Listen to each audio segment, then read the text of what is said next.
요즘 배추 가격이 난리죠. 한 포기 한 포기. 한 포기당 금액이 여러분 충격적입니다.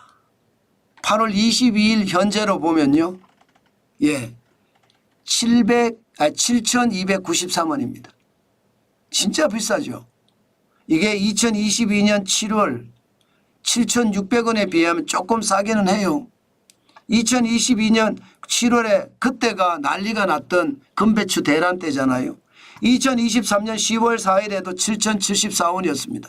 이때도 금배추 대란이라고 난리였고 지금 김장 때도 그만큼 충격을 줬다 이렇게 이야기하거든요. 그런데 올해가 지금 현재까지 만만치 않아요. 8월 1일에 5,414원 한 포기입니다. 한 포기. 한 포기에 5,414원이었는데 지금은 7,293원. 3주 새에 34.7%가 올랐습니다. 배추가 장난 아니게 오르죠.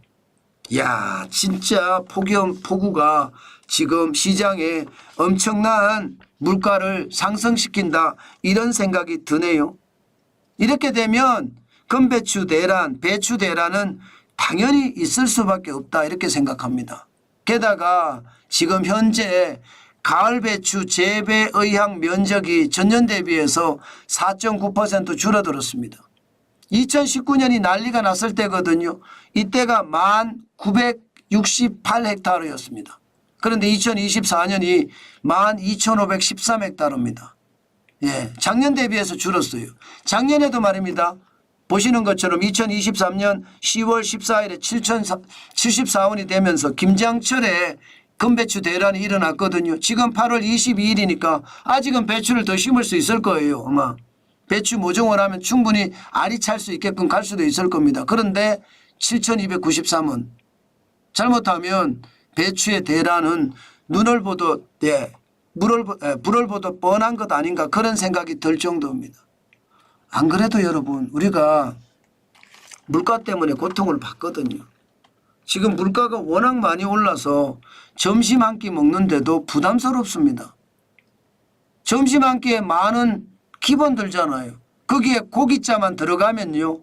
12,000원, 14,000원, 16,000원, 18,000원 이렇게 올라가는 거 우스워요. 2만 원까지 올라가는 경우도 있지만 좀 드물다고 치면 고기자만 들어가면 냉면에 고기가 들어가도 고기가 들어가잖아요. 그러니까 고기자만 들어가면 냉면도 16,000원, 17,000원 가고 있죠. 그런데 폭우와 폭염이 야채를 무르게 만들었고요. 또 말라 비틀어지게 만들었습니다. 그 바람에 지금 야채 가격이 진짜 많이 올라가거든요. 여러분 요즘 상추 사 드셔보셨습니까? 아마 상추를 사 드시면 여러분들이 느끼실 거예요. 저는 야채를 좋아하기 때문에 상추를 많이 먹는 편이거든요. 끝이 말려 있습니다. 끝이. 상추 끝이 말려 있어요. 안 그러면 상추가 써요.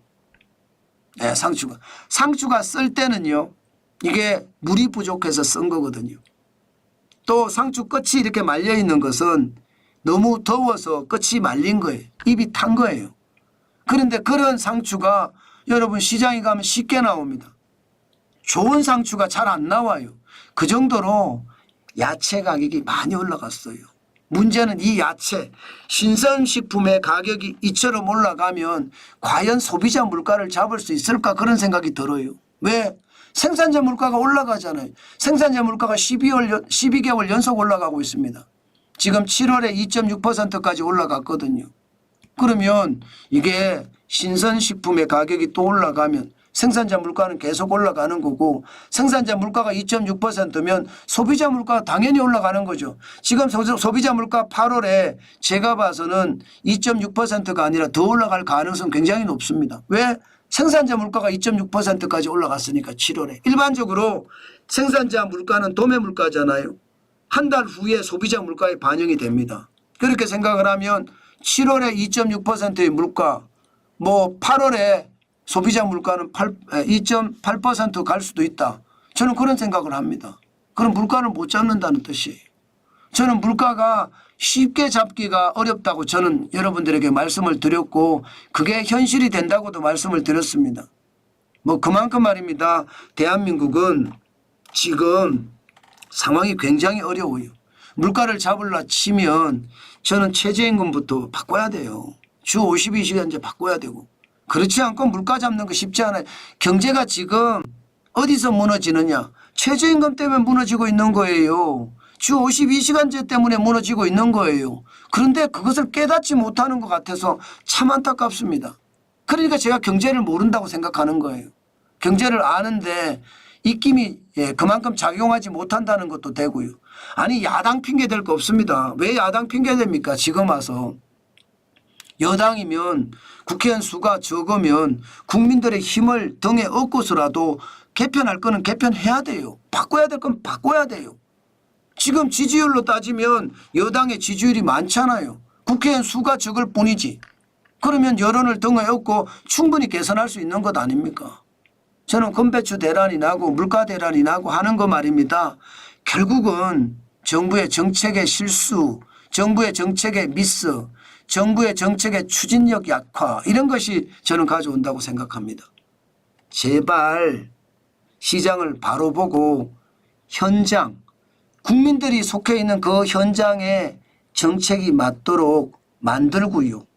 야당이 협조를 안 하면 협조할 수 있게끔 대화하고 타협하고 그래도 안 되면 국민의 여론의 등을 업어서 야당을 물어붙이는 것도 저는 필요하다고 보거든요. 안 하니까 문제예요. 안 하니까. 그래서 지금 물가를 잡기 쉽지 않다. 제가 그렇게 말씀드리고 있는 겁니다. 참 아쉽죠. 물가가 계속 올라간다는 것. 저도 아무리 생각해도 아쉽습니다. 앞으로 물가가 우리 시장에 크게 영향을 줄까 사실은 두렵습니다.